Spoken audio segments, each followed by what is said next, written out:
Because I know when he flew from Fremantle to Brisbane, and he'd send me telegrams all the way that he was on his way back for new construction in the States. And they flew him out of Perth, where I was from, and I'd get telegrams from him telling me, just letting me know he was to his wife. And then they sent him back to new construction. I managed to walk, I think he went. I don't know where that is. Maybe up there, up in Wisconsin. Wisconsin. Okay, you're still in Australia, and he's gone to Wisconsin. Yeah. And so he never come back to Australia. He's writing you all this stuff, and he never comes back to Australia. No, because the war was over. The war's over. I believe. No, he never did come back. No, he was one of the last ones to leave Perth. I remember that now. I forgot now. He was one of the last ones. He stayed as long as he pulled at the strings, and he stayed in Perth as long as he could. He was one of the last Americans to leave Fremantle. So when he left, the war was over. When he left Australia, he was in Australia for a couple of years. Oh, more than that, I imagine. He lived in Australia for a while, huh? So how long were y'all married and he had left and you stayed in Australia? You were in Australia with him a year or so before you... Imagine, I don't know. I'd have to stop and think. When he came back to the States, I don't remember exactly how long. It wasn't right away. I do remember that waiting, because we had to wait for get our papers, and if anybody got, say, a letter saying they were going to be picking, or however they worded it, I don't remember, but you're going to be leaving on such and such a date. Of course, everybody got ready, you know, like when I got mine, saying that I was going to be leaving on, I think I came on the Fred C. Ainsworth, was the name of the ship. And then I came back across 2 weeks. It was 2 weeks at sea? Yeah, across the Australian Bight, up across the Pacific, come into the San Francisco area. And then from there, I put on a train, like I said, and then I went to Chicago, spent the night in Chicago with the Navy. So you thought Granddaddy had a nice life, and that when you got there, you were shocked because he never told you any stories, so you kind of... He was honest. So you kind of thought that he had a... Well, I never paid... I wasn't interested. I was interested in him. Not that part of it. See, a lot of them, of course, I knew a lot of them that really were lied to when they got here. There was outhouses and Alabama and isolated spots, but they never expected all that. Well, when I came, mine was a shock the other way around. I remember pulling in on 23rd Street there on Shady Acres, and that, you know, her house was no mansion or anything, it was just a little and nice house. It was nice to me, and I remember coming down that narrow driveway there, and Granny's Plymouth was in that. She had a new Plymouth car, and if I kept going, I'd run into the garage apartments where we had an apartment there. Yeah. And then that was her house, and I went in. I can remember going in the side and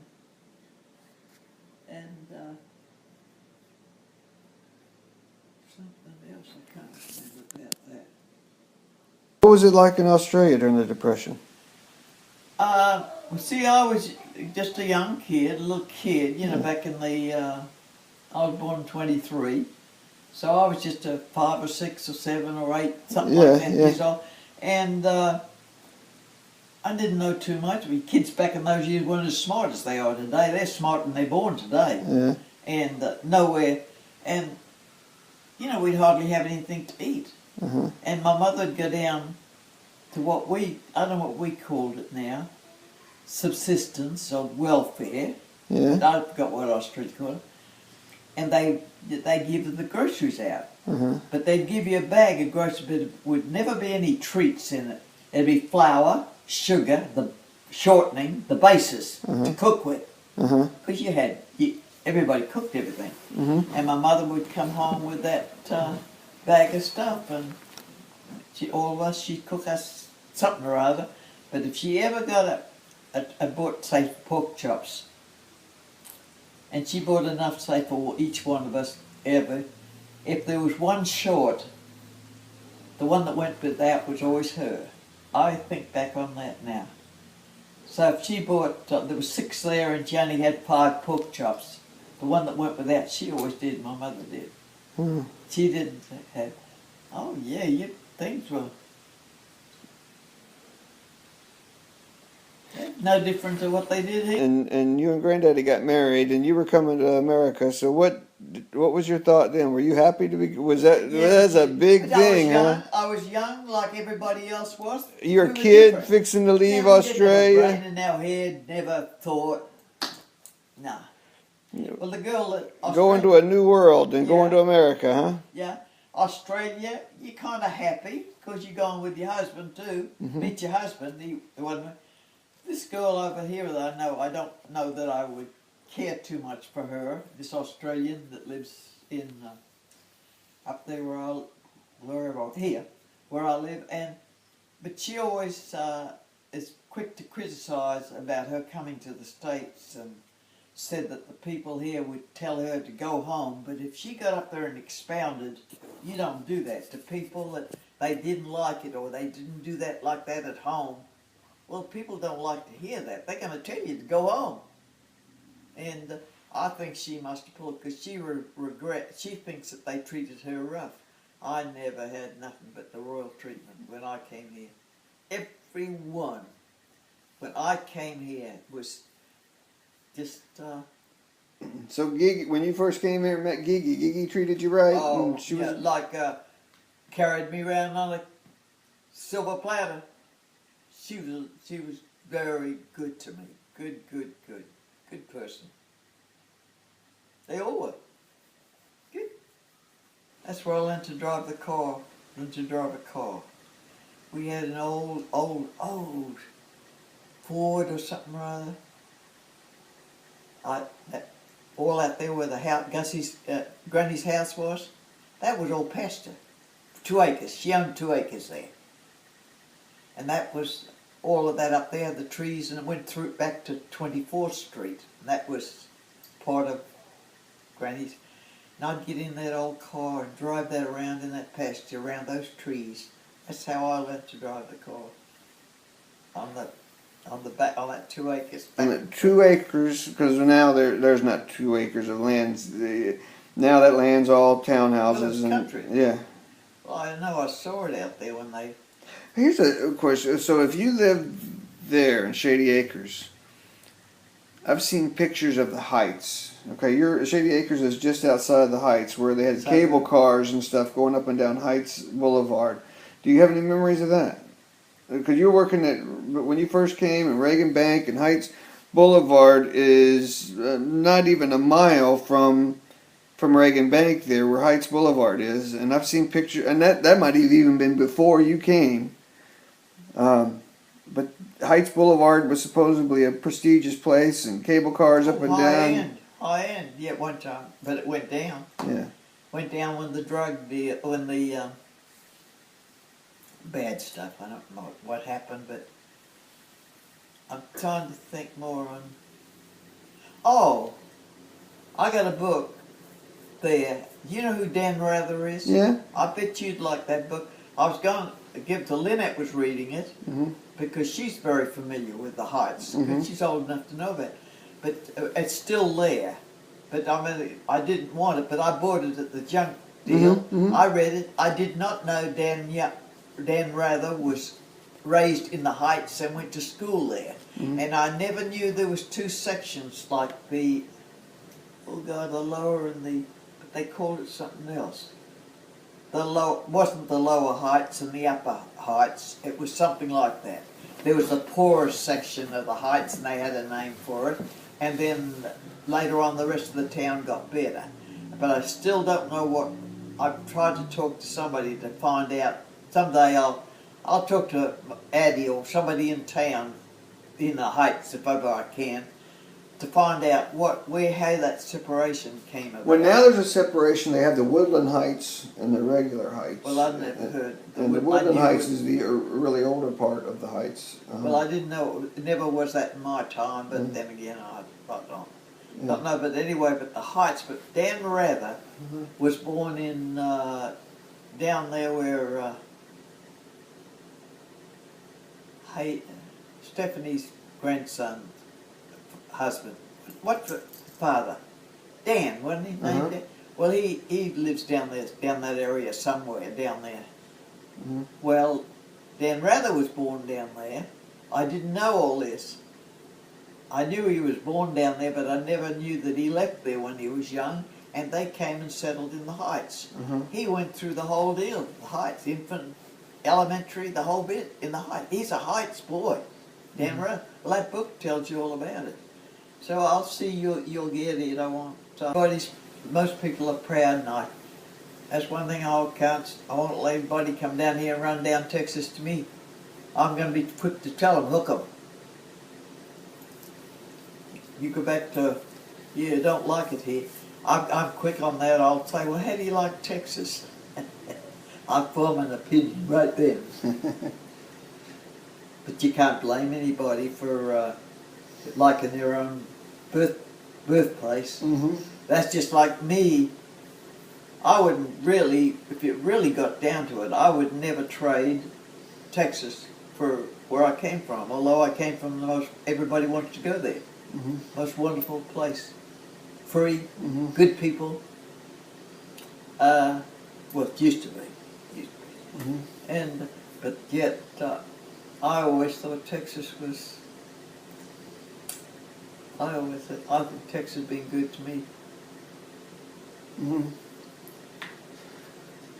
It's, but then again, but if I hadn't have been RVing, being gone, you could say, oh, you haven't been anywhere else. But I've been a lot of places. I wouldn't touch California with a 40. You know, I was trying to think back the heritage. Okay, Gigi was from the Cypress area, and then her mom, I think, was Cypress area. I think there was a cousin or something off of Gigi's side that was a Huffmeister that made them related. But Papa, Joe Stafford, came from Virginia, right? He came from Virginia, so something brought him to Virginia, and he met Gigi. On Ford's side, he was from here, from Stephenville area. His parents... We're switching now. Yeah, we're switching, so I'm just kind of... His parents were from Stephenville area, is that... His parents used to live in Hood County. That's one of the counties right up here. Where am I at now? Yeah, I'm switching because I'm just trying to go... I'm up in Granbury. Okay. Yeah. Now, Hood County's around here. And Ford's father was from the Bosque, but I don't know where. I don't know where. But Hood County, they told me the story about they'd be in the horse and buggies, not buggies, but carts that they used to horses pull them in the olden days. And they moved all their stuff from Hood County and bought land out there where the home place is. That I think that was the first place.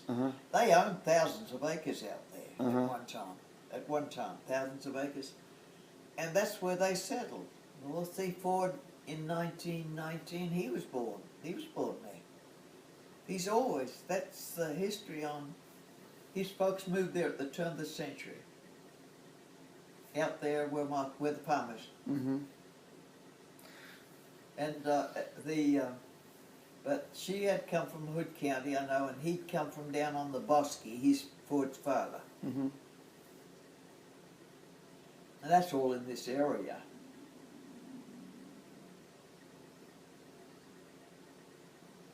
But some of that stuff I know a little more about because it's clearer because it hasn't been that as many years as going back 60 years or so. No, but you knew Ford's parents by mail while you were in Australia. Yeah, my early years. And so you met them only through, you never met them in person? No, never met them. Just had letters and gifts, and You received gifts from Oh, Floyd's yeah. parents? And his sister. From Tilly? No. Oh, sorry, not Tilly. Gussie. No. Gussie was a No, sister. I didn't get it from her. She was married and lived in up around Paris. Paris, Texas. Yes, Clarksville. That's cool. That's up there, around there. She was married and had no. I never knew Gussie till didn't know her, but Marie And so this was all when you were in Australia, and there was a period he left Australia, and you never saw him again. Who? Ford. Yeah, no, I didn't. He was shipped back to the States. And so that was New construction, but he never. and then a period of time, and then you met Granddaddy. He never came. You never knew. See, that's what happened with your father when he got busted in that time. They were trying to ship him out. See, and he back talked to that officer, and because he didn't want to go. See. Was that because of you? I imagine. He wanted to stay with you? I imagine. I would think. Yeah, had to be. But anyway, oh yeah. I never thought about all that. But sure, that's the reason he didn't want to leave. But of course, but most of the ships, they come in and they get the papers and they're assigned to new construction. They either send them back to the west coast or up in the Michigan, up in that area, and they pick up their new ships, their new submarine or new whatever. That's why they picked them up. Some of them they might have come back there. Some of them might never have come back there. They might have gone another route.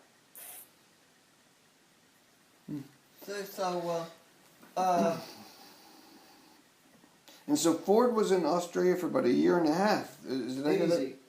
Year and a half before. And then when he left, trying to think. I don't remember the exact dates and years. I think he left in end of 42 or 43, first part of 40.